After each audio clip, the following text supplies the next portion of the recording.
Hey everyone, welcome back to Gilded Reviews. Today I'm going to be taking a first look at Embark, the colony simulator that recently hit early access. I received this key in return for my honest review, and that won't affect my opinion in any way. Also, this video is going to be a little different and is more of an introduction while showing you guys some gameplay footage. After that, I want to talk about the potential some of these mechanics have and share my overall thoughts on Embark. If this video works out the way I would like, this will be the new format for my first looks. Be sure to let me know what you think down in the comments. And as always, if you like the video, throw me a thumbs up, check out some of my other content, or consider subscribing. It really helps me out. Anyhow, let's move on and talk about this game. Embark is a base building colony simulator similar to something like Rimworld. The difference here is that it's built within a 3D world, which adds a ton of potential. This game is very early access, and with that comes a fair share of bugs, glitches, and missing content. However, what I have found so far, I have really enjoyed. So let's go ahead and jump right in. Alright, now the first thing that I want to point out here is when you're creating a new game, it is hard to really fine-tune where you want to start. It does a pretty good job selecting where you're at, but this is as far as you can zoom in. Well, wait, here. Now this is as far as you can zoom in, but you can't move this over here to get closer to the water. There's no way to like click and drag this guy. However, this is a pretty good start. I do like this little map here, but it doesn't give a lot of information. You only have the temperature and the precipitation. Other than that, it doesn't give you like what kind of plants are in the area, how hilly it is. That information you can kind of see. All right, let's go ahead and choose this spot here. It looks like it's not too hilly, close enough to some water that I should be able to supply my colony. And I believe there's going to be plenty of wood in this area. First, we're going to take a look at this. This is the guys that are going to be coming to your colony starting out. Extremely confident, extremely mean, extremely dim. That extremely mean thing could cause problems in the future. But from what I've noticed so far in this game, these social aspects of these guys aren't quite as implemented as I believe they want. Now, I have seen some emergent gameplay with animals going crazy and stuff like that, but their social interactions in this game, and I'll get more into it later, seem to be very in-depth, and I'm really excited to see where the developer takes this. Alright, now that we're loaded into the game, there's a couple things I want to talk about real quick. The first thing is the camera control and how it works with the different elevation here. It's kind of cool. At first, I didn't like it very much, but basically what happens is you have a couple keys here, and they can cut away the ground so you can see deeper in while you're mining away. And to do that, you'll see here if I hit X, it starts cutting this away. Where this gets kind of cool is like if you're in a cave and you're building down into this cave and you can't see your guys, you can actually just cut away the roof and get down in there and be able to see. I had an issue with this at first because the houses, it makes it so that you really want to build them all on the same level land. Basically, if I have a house right here and it's 3 blocks high, and a house here that's 3 blocks high, and I cut away the top of this house, I won't be able to see in this house. And then if I cut away the top of this house, half the wall will be gone on this house because it's 1 block higher. It's cool, but it does require you to really plan out your base. At least it feels like I really need to plan out my base. Speaking of the map, we're going to just take a little jaunt around. You're supposed to check right off the bat if you have any enemies near you, and that's one of the features of this game. There are multiple factions on the world, and you can create a meeting room to trade with them, declare war, all that kind of stuff. I'm not sure how much of it is currently available. I haven't explored it that much. However, it seems very cool and I'm excited to see where it goes. It should be easy enough to find another city here. They're all over the place. Oh, this might be one. Here we go. Here's one here. So these two houses are built on the same ground. However, this one isn't. So you can see I have the ground cut away right there. So if I raise it up, there's the top. If I want to see in there, that's how you do it. Now, in order to see into this guy, I got to go even further. And at that point, this house isn't even here anymore. I can't even see it. And that kind of bothers me. It cuts away everything that's on the top of a layer. So if I keep going, it'll actually knock out these trees before it gets rid of the ground. And if you're not mindful of this, it'll look like all your crops are just completely destroyed. All right, let's go ahead and move on. We'll talk more about these stockpile zones here. This is an issue that I have. Now, when you want to make a stockpile zone, you have a ton of different options. You select what you want and you build it out. Not bad. However, this area, even though it is massive and it takes up that whole row, will be filled very quickly. There is not a lot of space here, and the developers tried to fix this with a patch where it allows you to stack more than one item on a single square or a single tile, but it did not work, at least not from what I could tell. It's still very hard to keep all of your stuff in your stockpile zone, and if you want to, you're taking up a massive portion of the area just building this zone. With that being said, you definitely do not need all of the stockpile zones right off the bat. All right, so now that we have some flat land here, we should set up some dig zones. Now, digging in this game is also a little bit different than in other titles. You need to dig down into the earth, and in order to do that, you have a depth, like kind of meter here that you set.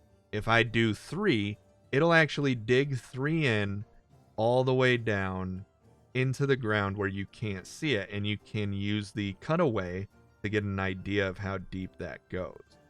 It's not the best system, but it does allow you to get more done quickly.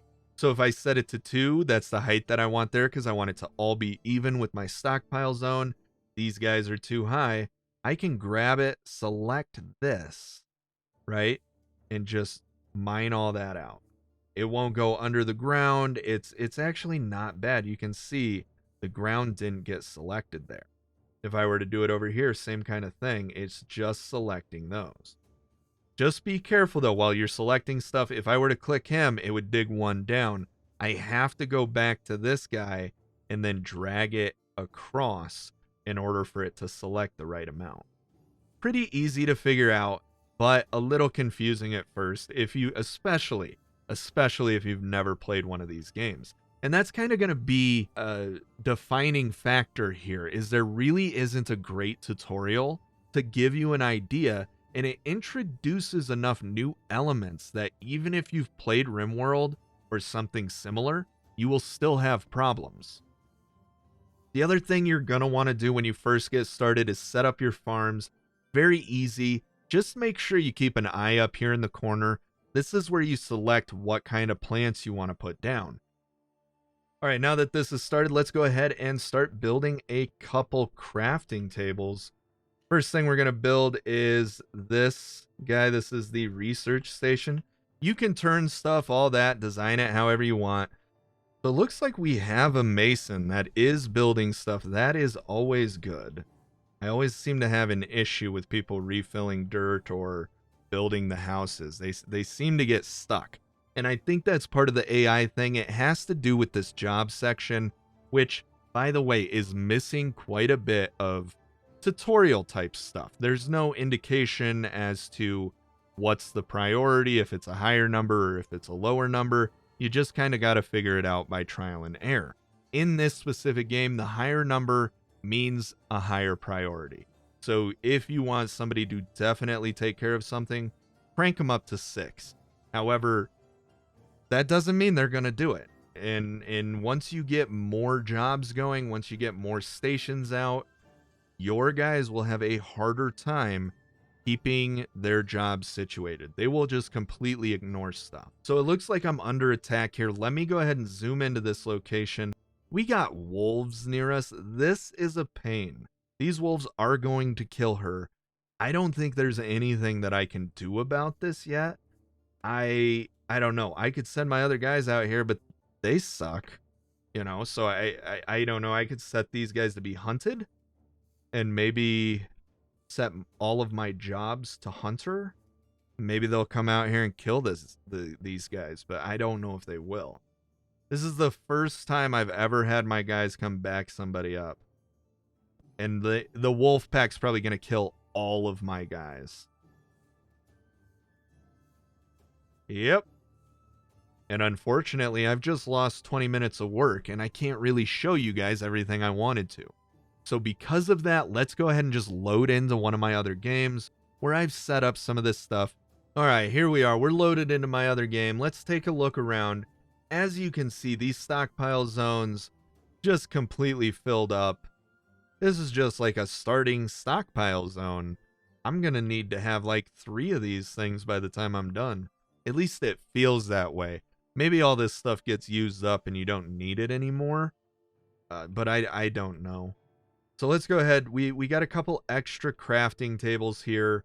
We got our furnace. We got our mason's workshop and a loom. Now the research, I do want to get in here. I want to show you guys this research. This is what the research tree looks like. There is quite a bit of stuff here. I had a lot of issues with my guys getting stuck on the roof, so I had to build these little staircases. Let me go ahead and knock this down. You guys can see double beds, regular beds. We have a meeting room here, and we have a dining area. This is going to be my barracks system. This is where I'm going to have all the kids stay, or anybody that isn't married. It doesn't have doors yet because I cannot get them to finish this roof. This is one of those situations where the AI is just absolutely refusing to do what they need to do. I fixed this before, so what I'm going to do is I'm going to fix it again. I'm going to show you how I fixed it so you can get an idea of some of the things you have to deal with.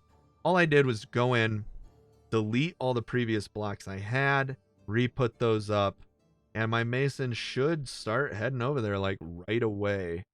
He's eating now.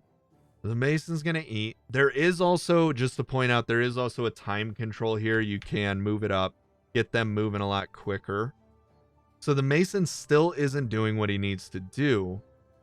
So what I'm going to do is boost his mason. I mean, it's at 6 already, but if I take away all his other jobs, he may actually start doing what I need him to do. Now, the main thing that I want to show you guys here, and it's not quite implemented, I talked about it a little bit earlier, was the relationship system. As you can see, we just had a friendship develop. Let me slow this down and open up the relationship screen so you guys can see what I'm talking about. It records every conversation that they have with each other, and I'm sure there's going to be a ton of emergent gameplay based on these statistics. It's not quite in there yet. I'm sure that some people will, run off and be upset or wander or things like that. But when this game gets that update where people will start trying to like kill each other or set the plants on fire or any of those things that you see in games like RimWorld or Dwarf Fortress, it could be huge. And also, as a little side note, before we end this and move on to the conclusion, I want to say that this game does have mods. There aren't a ton of them. They just opened up. But it does have mods. I'm indifferent on this. I love mods. I think they're a great asset to any game, especially indie developed content. However, I feel like it might be a little early. If the game was a little more developed, it might be able to support those mods. And I'm less worried about the mods causing problems and more worried about the stability once new patches are released. Keep in mind, a lot of this stuff that I've talked about could be just part of the learning curve. I know that when I first started, I was really upset with the AI because I had guys like walking around not doing what they were supposed to do, and it appeared like I was getting all the mats I needed. Well, in fact, I was just shaving away the top layer of the earth, and that was only giving me plant fiber. So when I was trying to get compacted soil blocks, I had no mats to make them, and my crafter was just wandering around. This eventually dawned on me, but it took me a little while to figure it out. Moving on, I want to talk about the couple of things that really stood out to me and what I think of the game overall. First, I think it's off to a great start. The developer is small, but is frequently in contact with the community, and releases updates often. I also really enjoy the 3D world and believe that it gives a lot of possibility for exploration and mods. I do think there needs to be a better tutorial system, and I get it, I hate tutorials. However, if I had never played RimWorld or Dwarf Fortress or anything like that, I would have been very lost in this game. I also can't wait to see what gets expanded on in the emergent gameplay department. Alright, well that concludes this video. I think Embark has a lot of potential, but I can't recommend it, at least not yet. Currently, the game just doesn't offer enough to really compete with other titles in this price range. That doesn't mean it isn't worth investing in. If you enjoy supporting small developers and are looking for a new colony sim to follow, then this is a great option. Hey everyone, thanks for watching. I want to get more involved with Twitter and thought I would start here. I will throw a link to my channel down in the description. My Twitter will be used to update the community and link articles, bundles, or sales I find worth sharing. Anyhow, thanks again, and I hope you enjoyed the video. If you have any questions or suggestions, be sure to leave them down below. Have a great night, and I will see you next time.